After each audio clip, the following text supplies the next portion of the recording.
Welcome back. So I'd like to share with you 3 simple ways that I like to use to counter the technique known as Lap Sau.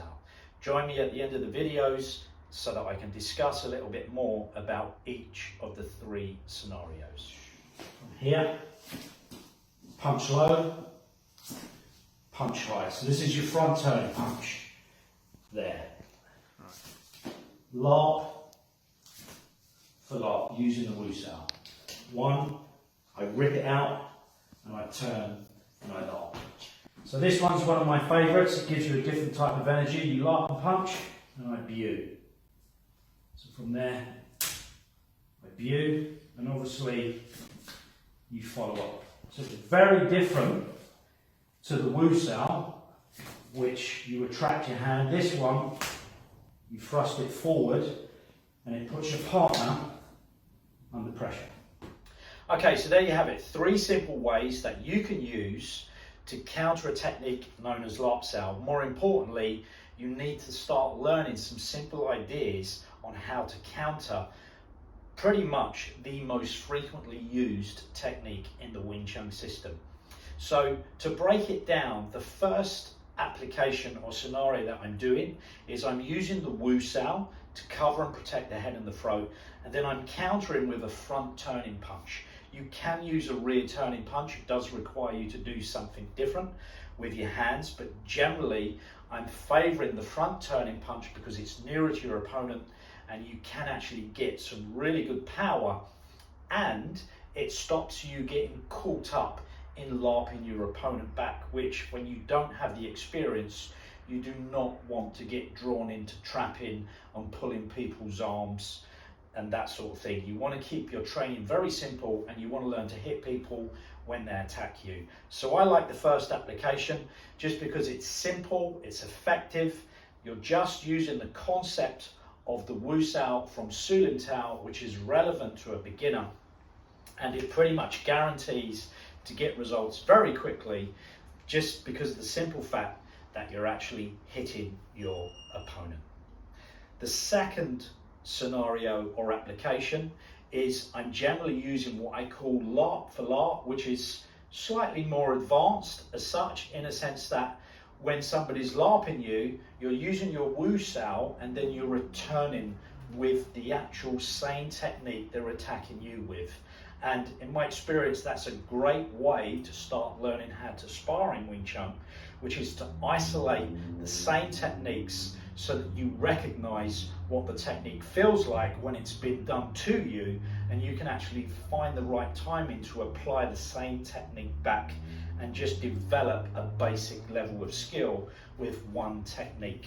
The third application is pretty much derived from the second form, Chum Kill, and it's on the wooden dummy form. Before you actually go into Man Geng Sao, it's thrusting the hand forward, and that technique is known as Bu Sao.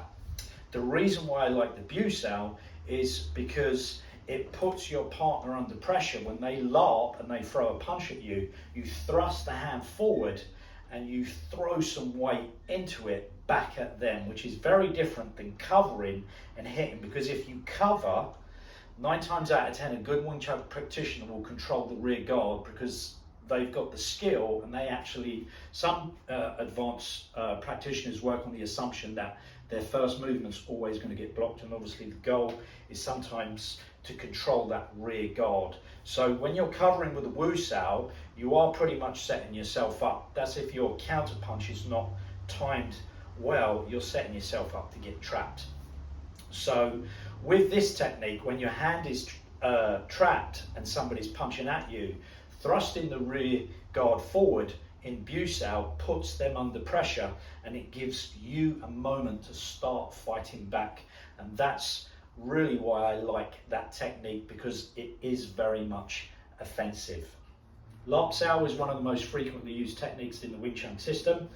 I actually really enjoy it. I like using it, and I think it's fundamental and essential that you actually learn how to use it. And obviously Lap Sau is the training platform or exercise that's going to best help you understand a generalized way of doing the technique so that it can cross over into free sparring and double sticky hands.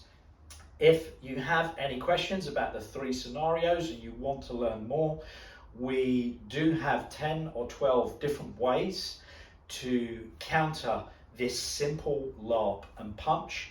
They are broken down into beginner, intermediate and advanced. However, in my syllabus, I do teach my beginners all 10 because they need time to develop a complete set of skills so that when they've completed the art and they're actually working on just sparring and training, they've got all the techniques that they need. I don't actually need to teach them the technique. I actually need to teach them how to apply it and coach them through developing their skills, as opposed to teaching their skills, which is very different to coaching. I hope you enjoyed it. Join me for my next video where I'm going to start teaching some basic concepts on Pak Sau, which will help you learn how to trap the outside and the inside of your opponent's front hand, and how you can counter that, and obviously keeping the rear guard back so that you can generally hit people. That's pretty much the goal for a beginner.